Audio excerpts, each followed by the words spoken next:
Dear students, we are discussing advertising and brand management subject. In this, topics for today's session is advertising and society ethics. The learning objective is to understand the advertising and society ethics. The session outcome, the students will be able to explain advertising and social ethics. Advertising and society ethics. Ethics means a set of moral principles which govern a person's behavior or how the activity is conducted. Ethics ಅಂತ ಅಂದರೆ moral principles ಅಂತ ಕರಿತೀವಿ, ನೈತಿಕತೆ ಅಂತ ಕನ್ನಡದಲ್ಲಿ ನಾವು ಕರಿತೀವಿ. Which ಯಾವ ಪ್ರಿನ್ಸಿಪಲ್ಸು ಅಂದರೆ ನೈತಿಕ ತತ್ವಗಳು ಏನಿದ್ದಾವೆ ಅವು ಒಬ್ಬ ವ್ಯಕ್ತಿಯ ಬಿಹೇವಿಯರನ್ನು ಏನು ಮಾಡ್ತವೆ, ಅವರು ಯಾವ ರೀತಿ ನಡ್ಕೊತಾನೆ, ಯಾವ ರೀತಿ ಅವನ ಬಿಹೇವಿಯರ್ ಇರುತ್ತೆ ಅನ್ನೋದನ್ನು ಡಿಸೈಡ್ ಮಾಡ್ತವೆ. So advertising means the mode of communication between a buyer and seller.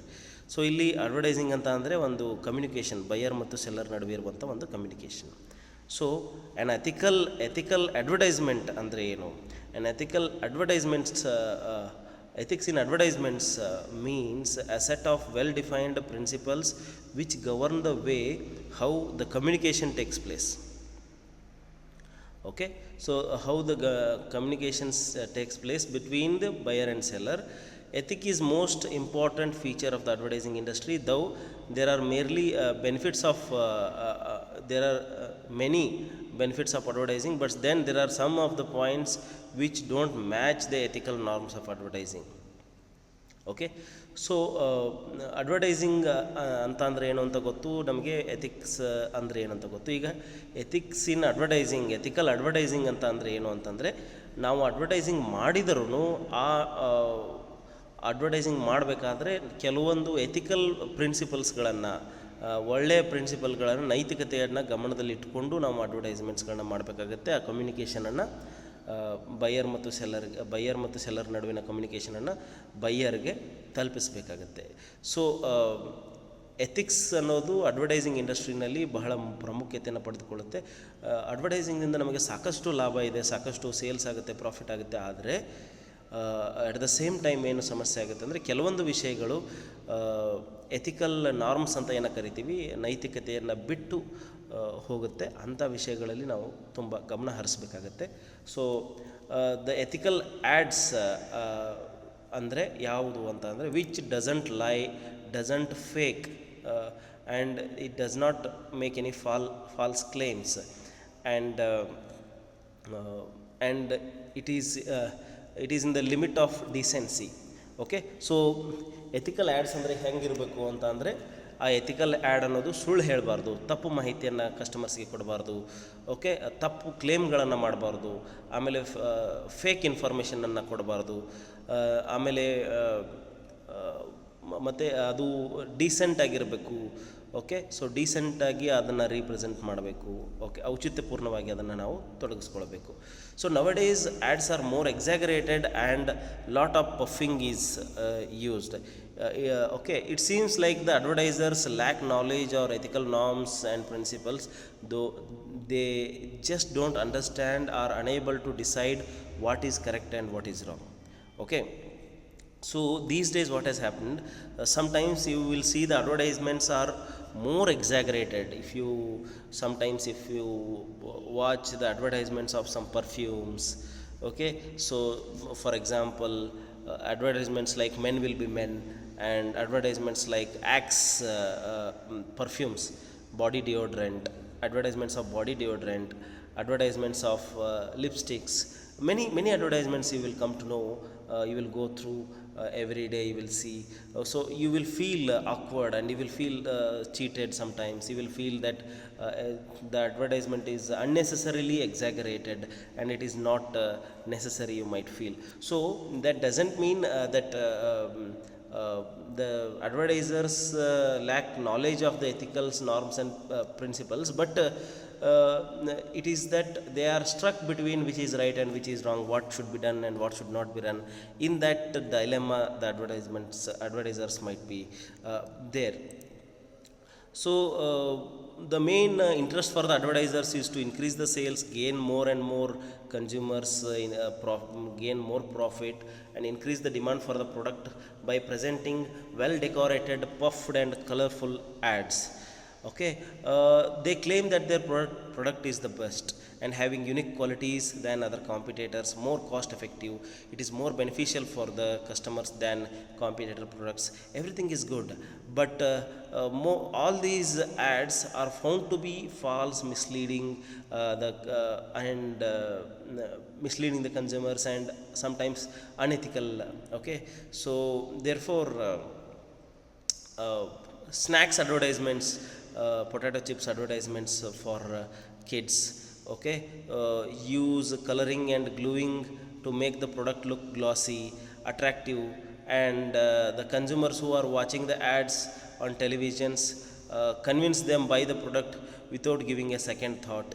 Okay, so you will observe many things in advertising. Okay, ಇಲ್ಲಿ ನಾವು ಏನು ನೋಡ್ತೀವಿ ಅಂತಂದರೆ ಅಡ್ವರ್ಟೈಸ್ಮೆಂಟ್ಸ್ದಿಂದ ಸಾಕಷ್ಟು ಎಕ್ಸಾಗ್ರೇಟ್ ಆಗ್ತಾ ಇದ್ದಾವೆ ಈಗಿನ ದಿನಮಾನಗಳಲ್ಲಿ.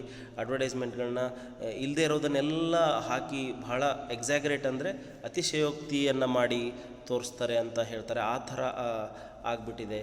ಸೊ ನೀವು ಆ್ಯಕ್ಸ್ ಎಫೆಕ್ಟ್ ಅಂತ ಅಡ್ವರ್ಟೈಸ್ಮೆಂಟ್ಸ್ಗಳನ್ನ ನೋಡಿರ್ಬೋದು, ಮೆನ್ ವಿಲ್ ಬಿ ಮೆನ್ ಅಂತ ಅಡ್ವರ್ಟೈಸ್ಮೆಂಟ್ ನೀವು ನೋಡಿರ್ಬೋದು. ಸಾಕಷ್ಟು ನಾನು ಜಸ್ಟ್ 2 ಎಕ್ಸಾಂಪಲ್ ಹೇಳ್ತಾ ಇದ್ದೀನಿ ಅಷ್ಟೇ. ಸೊ ನೀವು ಸಾಕಷ್ಟು ಅಡ್ವರ್ಟೈಸ್ಮೆಂಟ್ಸ್ಗಳನ್ನ ಈ ರೀತಿ ನೋಡಿರ್ತೀರ. ಅವು ಅನವಶ್ಯಕವಾಗಿ ಅವುಗಳನ್ನ ಅಡ್ವರ್ಟೈಸ್ಮೆಂಟ್ಸ್ಗಳನ್ನ ಎಕ್ಸಾಗ್ರೇಟ್ ಮಾಡಿದ್ದಾರೆ, ಅತಿ ಹೆಚ್ಚಾಗಿ ತೋರಿಸಿದ್ದಾರೆ, ಅವಶ್ಯಕತೆ ಇರದೇ ಇರೋದನ್ನೆಲ್ಲ ತೋರಿಸಿದ್ದಾರೆ ಅಂತ ನಿಮಗೆ ಅನ್ನಿಸದೇ ಇರೋದಿಲ್ಲ. ಓಕೆ, ಸೊ ಅಡ್ವರ್ಟೈಸ್ಮೆಂಟ್ಸ್ಗಳಿಂದ ಏನಾಗುತ್ತೆ ಅಂದರೆ ಅಡ್ವರ್ಟೈಸರ್ಸ್ಗೆ ಸೇಲ್ಸ್ ಹೆಚ್ಚಾಗುತ್ತೆ, ಪ್ರಾಫಿಟ್ ಹೆಚ್ಚಾಗುತ್ತೆ, ಕಸ್ಟಮರ್ಸ್ ಜಾಸ್ತಿ ಆಗ್ತಾರೆ. ಓಕೆ, ಪ್ರಾಡಕ್ಟ್ಗೆ ಡಿಮಾಂಡ್ ಆಗುತ್ತೆ. ಆಮೇಲೆ ಇದನ್ನೆಲ್ಲ ಮಾಡೋದಕ್ಕೆ ಅವ್ರು ಏನು ಮಾಡ್ತಾರೆ ಅಂತಂದರೆ ತಮ್ಮ ಪ್ರಾಡಕ್ಟ್ಸ್ ಚೆನ್ನಾಗಿದೆ ಡೆಕೋರೇಟ್ ಮಾಡ್ತಾರೆ. ಅಡ್ವರ್ಟೈಸ್ಮೆಂಟ್ಸನ್ನು ಜಾಸ್ತಿ ಉಬ್ಬಿಸಿ ಹೇಳೋದು ಅಂತಾರಲ್ಲ, ಆ ಥರ ಇಲ್ಲದೆ ಇರೋದೇನೆಲ್ಲ ಹವಾ ಹಾಕಿ ಗಾಳಿ ಹಾಕಿ ತೋರಿಸ್ತಾರೆ. ಕಲರ್ಫುಲ್ಲಾಗಿ ಆ್ಯಡನ್ನು ಮಾಡಿ ಪ್ರೆಸೆಂಟ್ ಮಾಡಲಿಕ್ಕೆ ಪ್ರಯತ್ನ ಮಾಡ್ತಾರೆ.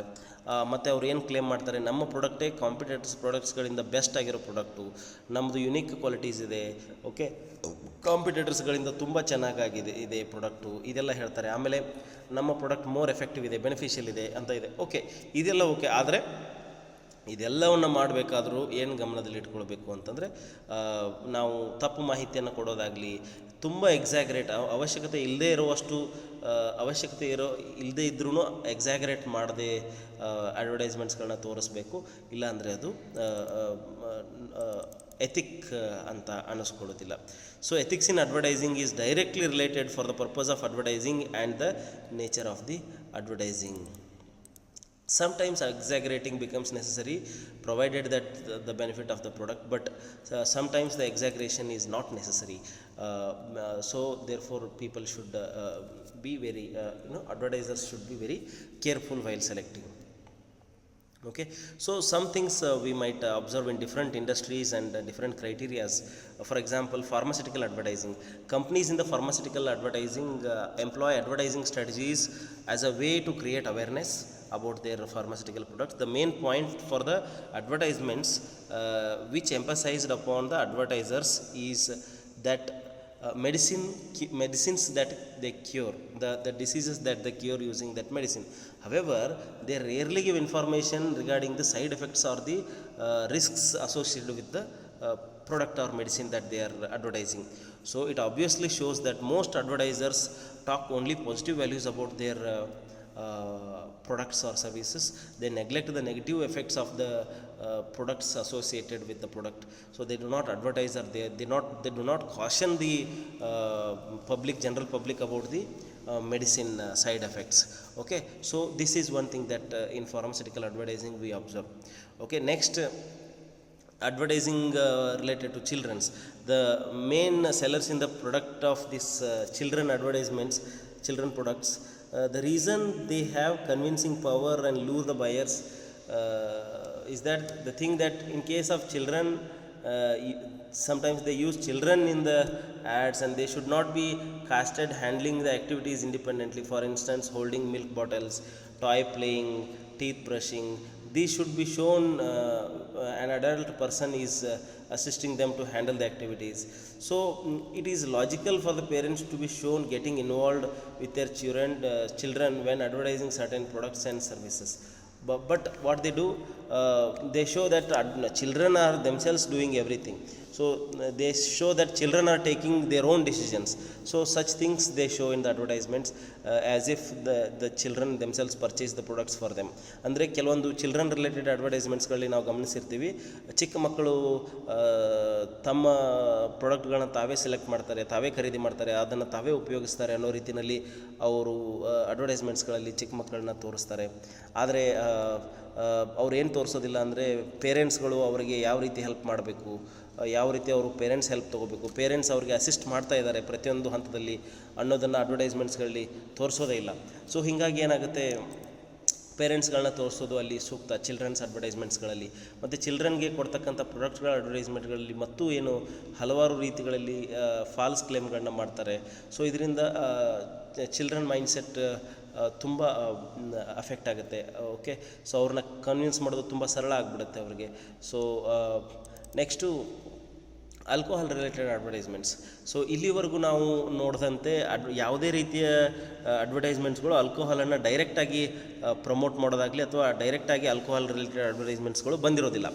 ಆದರೆ ಈ ಆಲ್ಕೋಹಾಲ್ಗಳ ಬದಲಿಗೆ ಡೆಮಾನ್ಸ್ಟ್ರೇಟರ್ಸು ಅಡ್ವರ್ಟೈಸ್ಮೆಂಟಲ್ಲಿ ಇರುವಂಥ ಪಾತ್ರಧಾರಿಗಳು ಏನು ಮಾಡ್ತಾರೆ ಅಂತಂದರೆ ಸೋಡಾಗಳನ್ನ ಯೂಸ್ ಮಾಡ್ತಾರೆ. ಅಡ್ವರ್ಟೈಸ್ಮೆಂಟ್ ಇದು ಆಲ್ಕೋಹಾಲ್ ಜಾಗದಲ್ಲಿ ಸೋಡಾ ಯೂಸ್ ಮಾಡ್ತಾರೆ, ಆಲ್ಕೋಹಾಲ್ ಜಾಗದಲ್ಲಿ ಮಿನರಲ್ ವಾಟರನ್ನು ಉಪಯೋಗಿಸ್ತಾರೆ.